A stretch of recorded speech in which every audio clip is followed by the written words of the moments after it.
Hi there. DPR the man, that's who I am.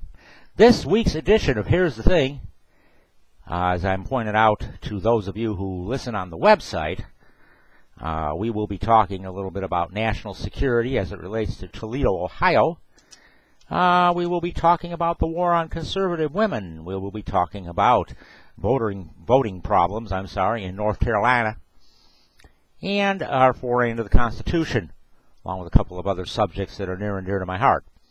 So the action-packed 30 minutes or so or more of adventure begins right now.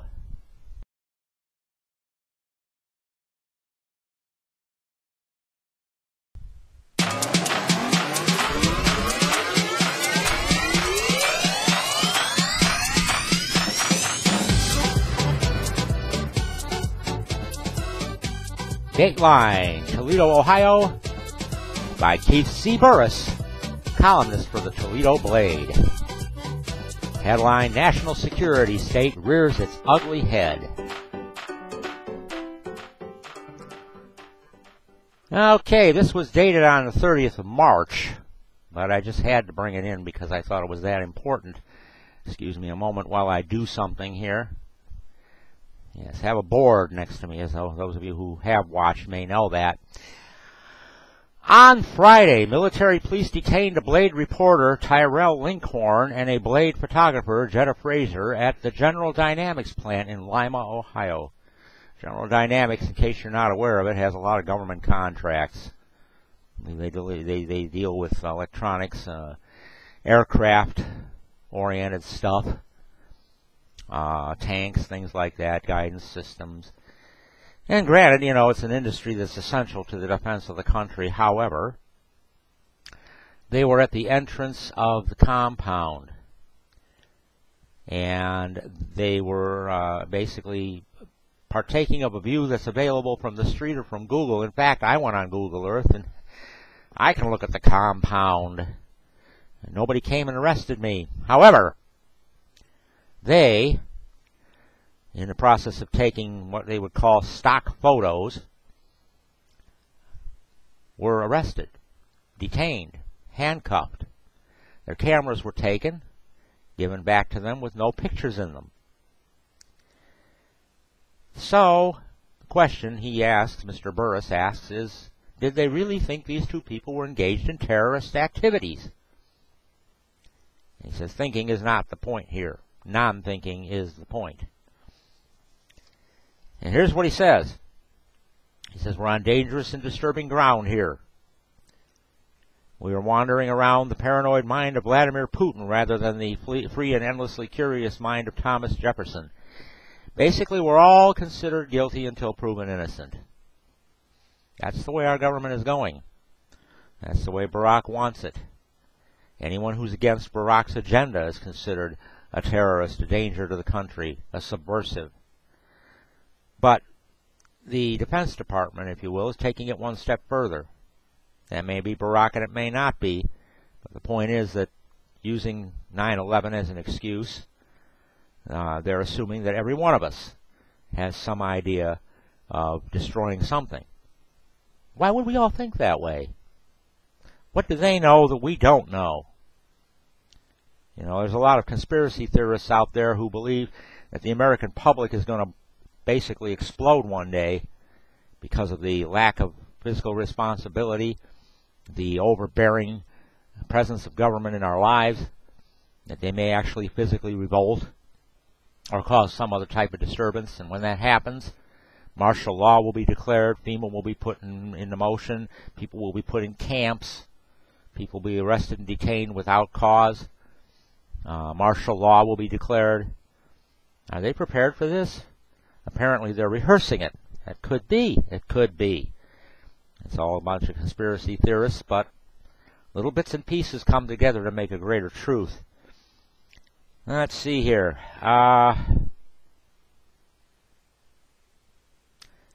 Can the President, Congress, or the Secretary of Homeland Security control the security apparatus? For we now know that someone in that apparatus has ordered spying on our allies and on the Congress itself. what really bothers me, meaning Mr. Burris, about the detaining of my Blade colleagues, is that if they were ordinary citizens, they might well still be in jail. The Blade has clout and lawyers. That's not necessarily true of Joe Public. Okay, and, well, basically, he's asking who's in charge. Say liberty is not a left or right issue. It is a citizenship issue that should unite left and right. I don't know if that'll ever happen. The ability to question Big Brother should unite a Bill Buckley and a Gore Vidal, and it did at the end of both of their lives. So, basically, Mr. Burris is just pointing out something, and then I pointed it out because it happened right here in good old Ohio, Toledo, common, everyday place, nowhere special. Something that wouldn't be reported on the national news. I've been pointing this out for a long time. And again, you know, you can say what you want about conspiracy theorists and so forth, but there's something going on, obviously, and I think we all know it. And in order to live our lives, we have to live in denial, and we have to act as though it isn't happening. But it's happening. Little by little, step by step, inch by inch, we're allowing ourselves to be controlled. We're allowing ourselves to be surveilled. We're allowing ourselves to be dictated to as to what we can say, when we can say it, where we can say it, what we can do and where we can do it, and when we can do it. And before long, it's likely that we'll be told what we can buy, when we can buy it, and where, how much, what type of energy we use, how much. It'll all be done by controlling cost, by controlling supply, by controlling who's supplying it to us, basically. It's all happening. Our cash is going up in smoke. Our currency is going to become useless. It's coming. There may be things we can do about it, some of which would mean, you know, get the present regime out of office, reverse the trend of Obamacare and the taking over of the economy by the government, allowing the economy to do what the economy does best. You know, like it or not, the economy works when it's allowed to. Those on the left would have you believe that allowing the economy to work is allowing the rich to get richer and the poor to get poorer, when it's been proven time and again that when the economy in general prospers, the entire country prospers, and the poor may still be poor, but they're not as poor as they are now, and they're not dependent upon the government for that check every month, and that phone, and that health care, and all those other things that they now consider to be public services. They get what they need. Our poor, at their worst, live better than the poor in other countries.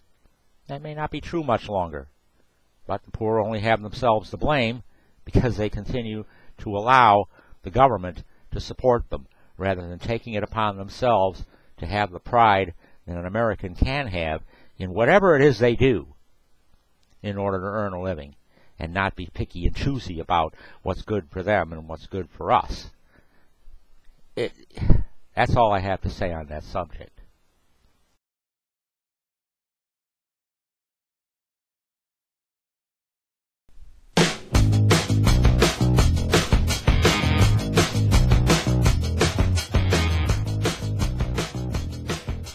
The next segment is going to dedicate itself to the war on conservative women, courtesy of feminist groups. This comes to us courtesy of Anita Gunn through Politichicks TV. And the important point that she's making is, okay, and I'm going to paraphrase most of it because, I'm going to get away from reading articles, but there are certain parts that need to be read. Bottom line, okay, the present regime and the left-wing agenda says that there's a war on women, that the Republicans hate women because they don't want free birth control and they don't want free abortion and so on and so forth. But basically, there's more hatred thrown at conservative women than the left throws at, than the right throws at the left in any way, shape, or form. Basically, because they are against big government and what this article calls the continuous victim grievance mentality. We've talked about that, aka identity politics. and anyone who's against the views of the chosen one. And we all know who that is. He said, if only liberals hated Al-Qaeda with the same burning passion that they feel towards well-known conservative women. This was John Hawkins of the Right-Wing News saying this. The world would be a better place. He talks about the terrible things that have been thrown at Sarah Palin, Michelle Bachmann, Ann Coulter, Michelle Malkin, and says that Hillary's worst day is no more than an average Tuesday for one of those women. Michelle Malkin said, if I had $1 for every time somebody called me that slut, I'd have enough money to get into the Obama fundraiser. Okay, the bottom line is, you know, they've slandered Sarah Palin and her children. They've slandered Bachmann's husband. They've sent racial slurs against Malkin. These are the very things that the left claims we shouldn't do. These are the very things that the left claims that the Republicans are doing and that the conservatives are doing and that the Tea Party people are doing. Those who are guilty cry innocent the loudest. Methinks they doth protest too much. Pay attention, people. It's confusing. It really is. Because the left will say, well, look what the right's saying about us. And the right will say, look what the left's saying about us. But the right is simply saying that the country should be what the country believes it should be, what the majority of the people say it should be, which is the way the country was set up to begin with. The left is saying, let's divide the country up into a bunch of minorities and let each one think they're ruling, while we impose rules that apply to everyone for their own good. Everyone except us. Everyone except the left. The elite of the left are above the rules. They can be racist. They can be haters. They can call people names. Okay? They can segregate portions of the population that disagree with them. That's okay. They're the elite. They're more intelligent. They know more than you do. They know what's best for you. They know how to spend your money better than you do. Okay, and then they point out in the article, Young Feminist Leadership Conference held at a Doubletree Hilton in Northern Virginia. Organizers promised all manner of inclusivity and a safe place for discussion, welcoming everyone. It's a safe space policy, promised the event. Promised the event would be structured around inclusivity with a focus on representing various perspectives. So a reporter, Catherine Timpf, who works for the Campus Reform and who attended the conference, attempted to ask students their opinions on feminism, but the conference organizers quickly made an announcement advising participants not to talk to her because Campus Reform was a conservative outlet. Timpf was then bullied by the participants and was told by the organizers conservative women could not take part in the Festival of Inclusivity, and then was asked to leave. It appears that the organizers failed to mention on their website that inclusivity didn't include conservative women. Looks like most feminist groups are nothing more than fronts churning out left-wing propaganda, and therefore conservative women need not look to them for support or inclusion. After all, where were these feminists when Sarah Palin and her children, including her son who has Down syndrome, were being eviscerated? Maybe they were attending a festival of inclusivity. You see what they're saying there is very simple. Feminist groups are all for feminism as long as it has to do with anything other than religious values, family values, okay, stay-at-home moms, can't have, lack of birth control or a lack of abortion. Those are two issues that I really don't get into much, and there's a reason for that, because sometimes I'm not sure where I stand on either one. Let's put it this way. I know where I stand, but I don't think it's really important that I tell everybody else to stand where I stand, because it's where I stand.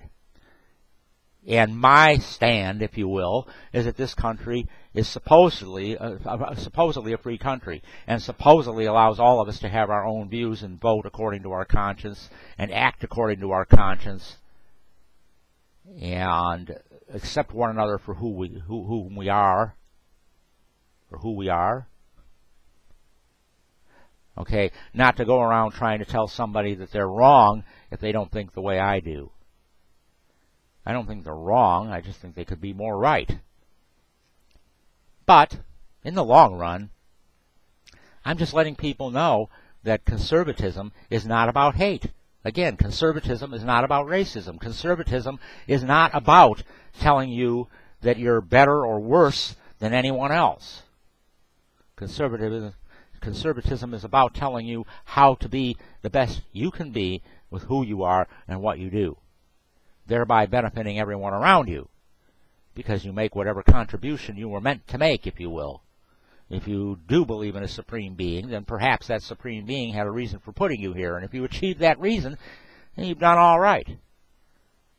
And it doesn't matter if you're rich or poor, and it doesn't matter if you're black or white, or green, or purple, or red, or yellow.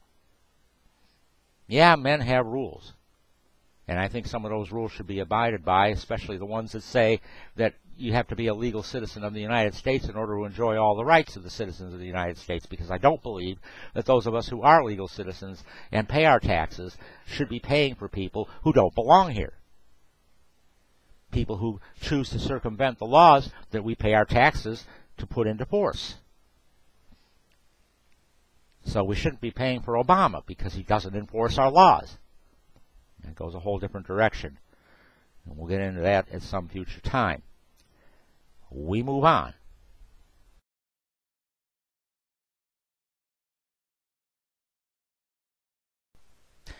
And so now we move on to the big Supreme Court case regarding McCutcheon, the McCutcheon case. You may have heard about this. If you haven't, you're about to. Harry Reid, Nancy Pelosi going crazy. The end of the world as we know it, because the Supreme Court now says that you can donate to as many candidates as you wish. Now, what they're telling us is that the amount of money that can be donated has now become limitless again, and that's a terrible thing. That's a terrible thing. That's not true. The amount of money that each candidate can receive from each donor is the same as it was. It's the amount of candidates that you can donate to that has been unlimited, so to speak. Now, why do we think, oh, by the way, this is based on an article from April 3rd by Scotty Hughes, Tea Party News Network. Basically, what we're saying here is this. Campaign finance regulation, which is what we were under before, says that you can only donate to so many candidates. And that heavily favored the incumbents. The incumbents win 90% of the time, because the incumbents already have the donations lined up. The incumbents already have the money to handle the massive districts that they now have, upwards of 700,000 people in each district. So the incumbents have a decided advantage in terms of having the money available. The non-incumbent has to spend money on name recognition first before they can actually campaign. Therefore, they're at a tremendous disadvantage. Well, this seeks to equalize that. And of course the people in Washington presently would be against it, especially the Democratic liberal wing, which knows that they're in huge trouble in this year's midterm elections. People like Harry Reid, people like even, say, Mitch McConnell down in Kentucky, a Republican. All of the Democrats who are stepping down after this term because they know they can't be reelected.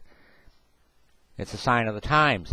And the left wing is going to make a huge deal out of this because they're afraid that money is actually going to be able to go to people who can beat them, who can take them out of their cushy jobs. Now, we can all ask questions about who might take those jobs over and what kind of power they may be after.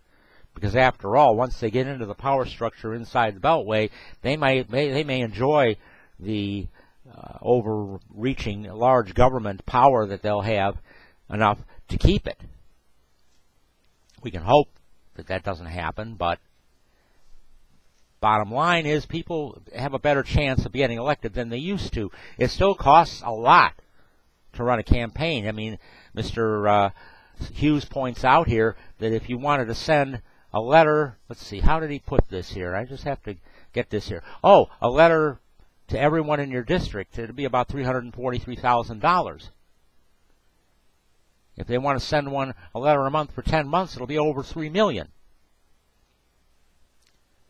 Okay, so just sending letters, just staying in touch with your constituency, okay, costs $3 million just for a letter and once a month for 10 months out of the year. It didn't change the limit. Like I say, the limit is $2,600 to be given to a candidate in a federal election. It didn't change that. It changed the quantity of candidates who could receive the $2,600 from a single donor. Okay, that's basically all this is. Although that makes it harder to raise money, which is what we had before, favors the incumbents because they already have a network. They already have the money in line. Do we really want a campaign finance system that protects them even more? That's the question that Mr. Hughes asks. So keep an eye on that. Again, we want to make sure that we understand what's going on. Elections, unfortunately, cost millions and millions and millions of dollars. Millions of dollars, millions of dollars. That money's got to come from somewhere. You should have a choice. If you decide to be a donor, a person who contributes to those millions of dollars, you should have a choice of being able to contribute to as many or as few as you wish. Not be limited to contributing to those who already have. In other words, making the rich richer and the poor poorer, politically speaking.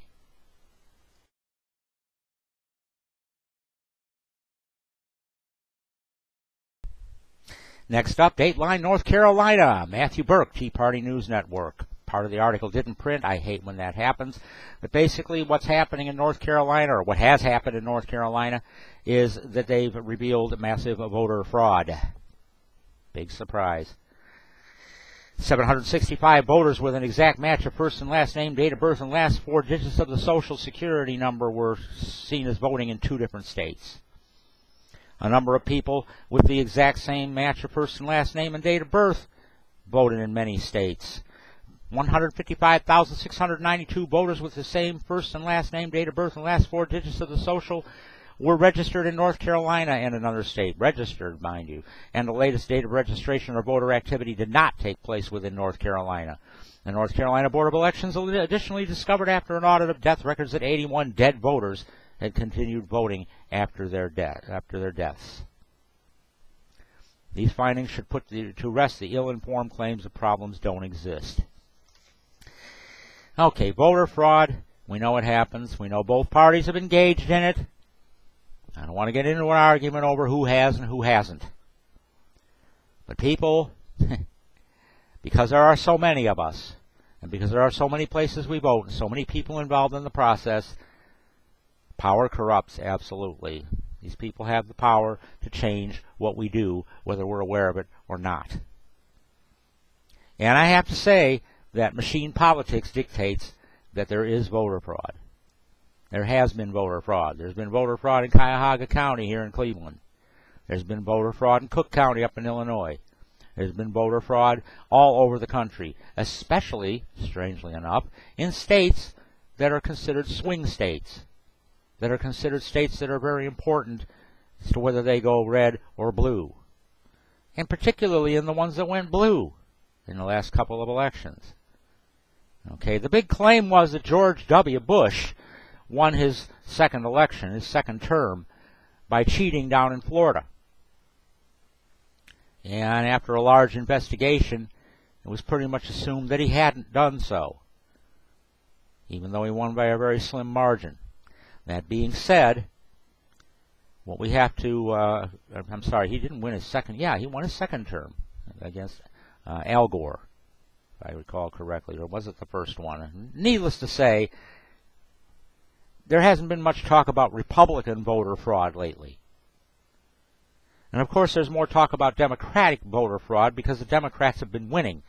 This year, in the midterms, when the Republicans start winning again, you'll see them talk about voter fraud due to Republican influence. Back and forth and back and forth. What can we do about it? Well, if they would police the polling places like they police General Dynamics out in Lima, then maybe we'd solve some of the problem. If they stop worrying about whether or not we're all terrorists and start paying attention to enforcing the laws that keep this country strong and united, and put a sensible government in place, if that's at all possible at this point, then maybe we could solve a lot of the other problems. You take care of the little things, if you will, and the big things take care of themselves.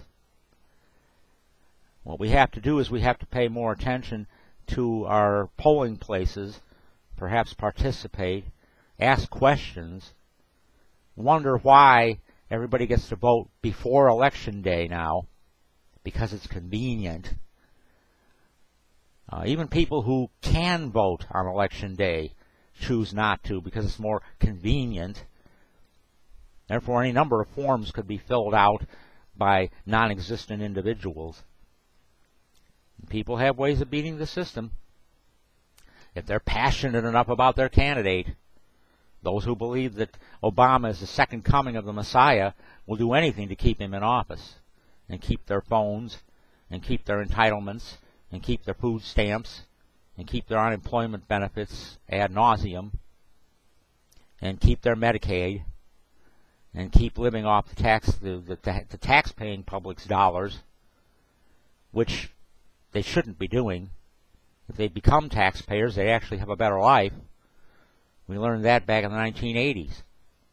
But all that was put to rest after the Democrats got control because they had to prove that government needs to be big and government needs to take care of all of us. And we'd better learn that. And we are. And that's extremely dangerous because once government starts taking care of all of us, government's going to start telling us what we need to do in order to continue to have that care given to us. We're not going to like that. We're not going to like that one bit. Let's roll forward.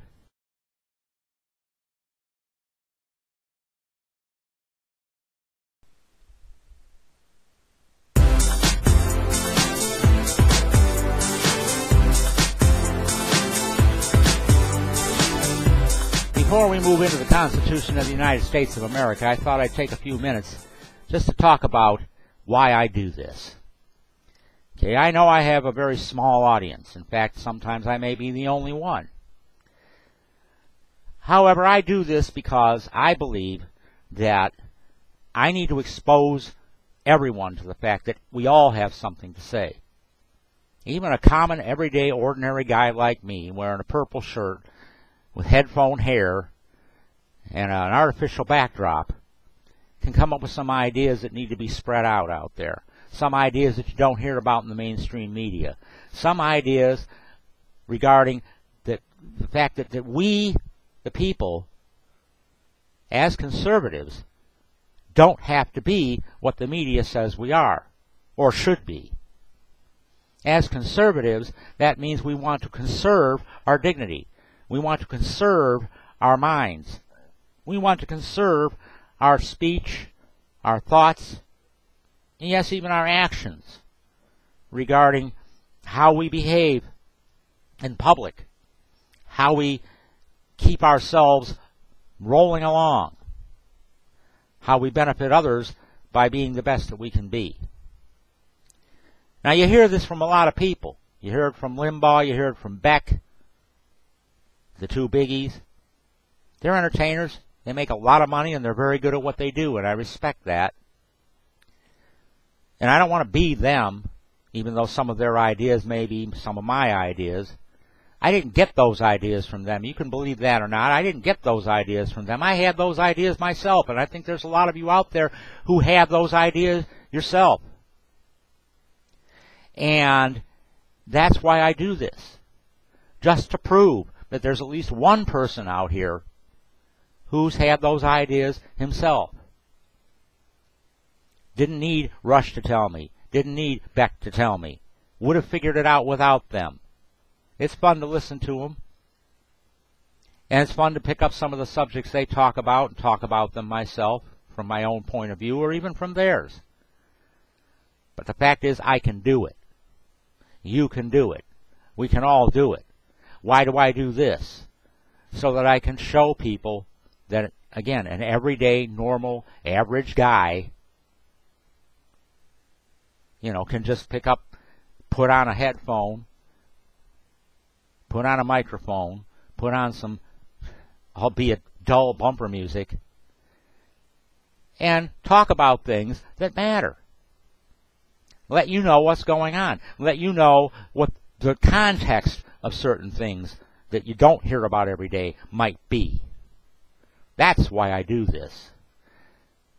And I do this for educational purposes, which takes me to the next segment of today's program.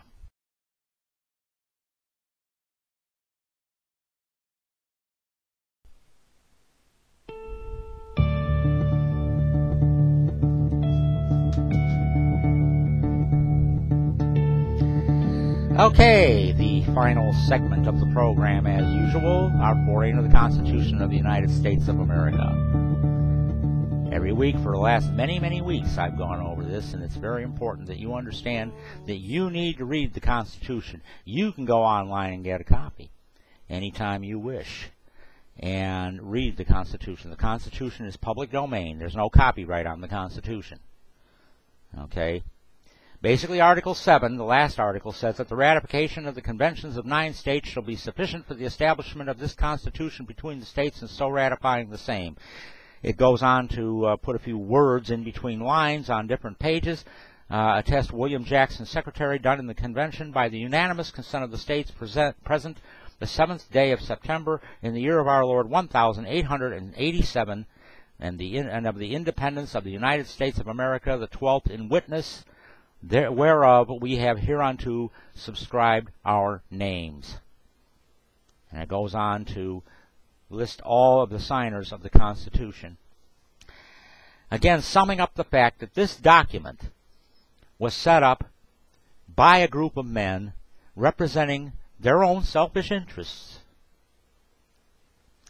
and men who represented the selfish interest of a federal government trying to balance out the powers between the two, so that we wouldn't have a group of governments fighting one another, so that we would have some method of uniting for the mutual protection and betterment of society and the economy.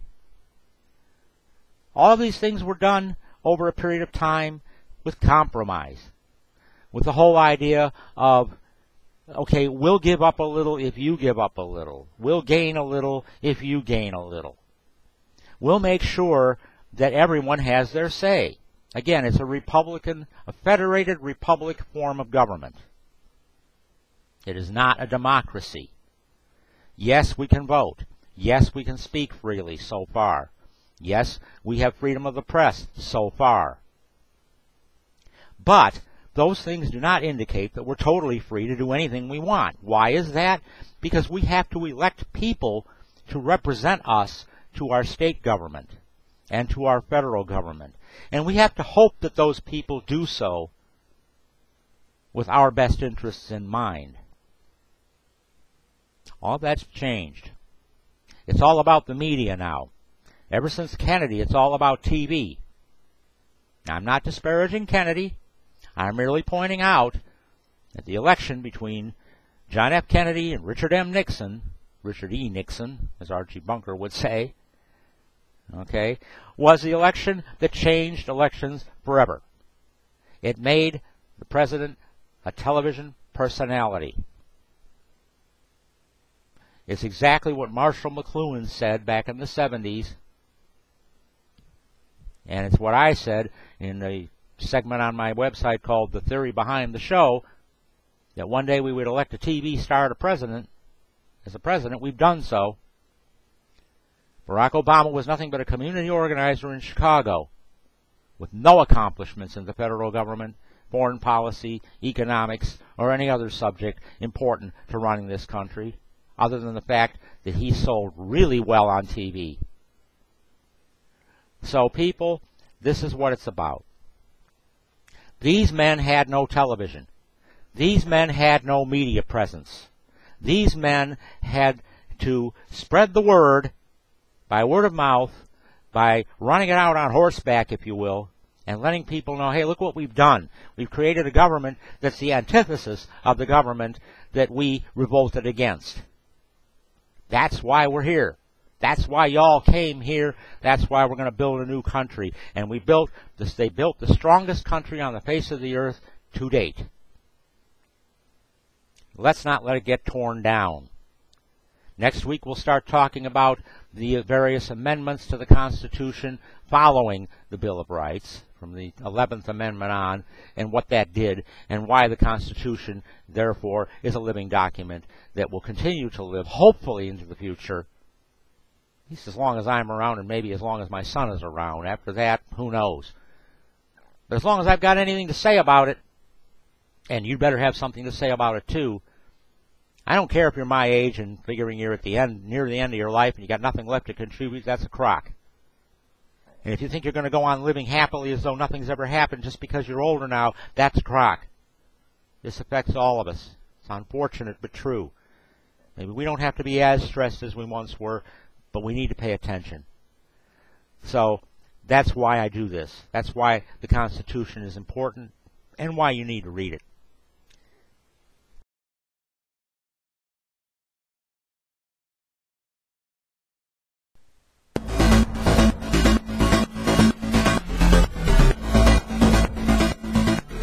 Of course, I would be remiss if I didn't remind those of you who only listen what you need to do in order to participate in my program. You can email the show at hdt2010@roadrunner.com.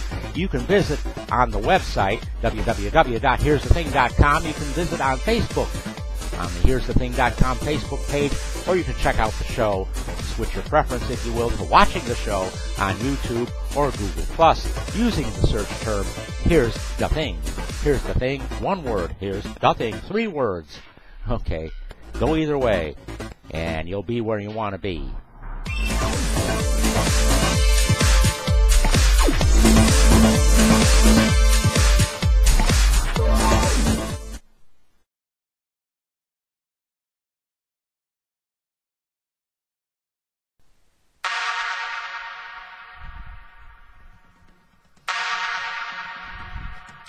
Well, I'll tell you what, I'll be looking for some better music as time goes on. I appreciate YouTube and their courtesy towards me regarding that issue, and I'm more than happy to concede to use this type of music. However, I think I could do better, and maybe at some point I'll find a way to do so. In the meantime, Stop Q Productions, along with WELBDPJ Radio, has proudly brought you this edition of Here's the Thing, for April 9, 2014.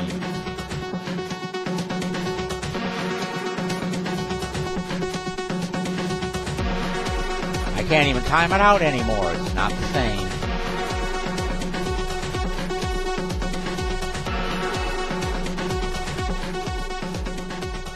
DPR the man, that's who I am, and in my own inimitable way, I'll wish you a good day, a good life, a good week. Good life. Come back and see me next week. I'm sorry, in 2 weeks, for the next edition of Here's the Thing. You may even be a part of it.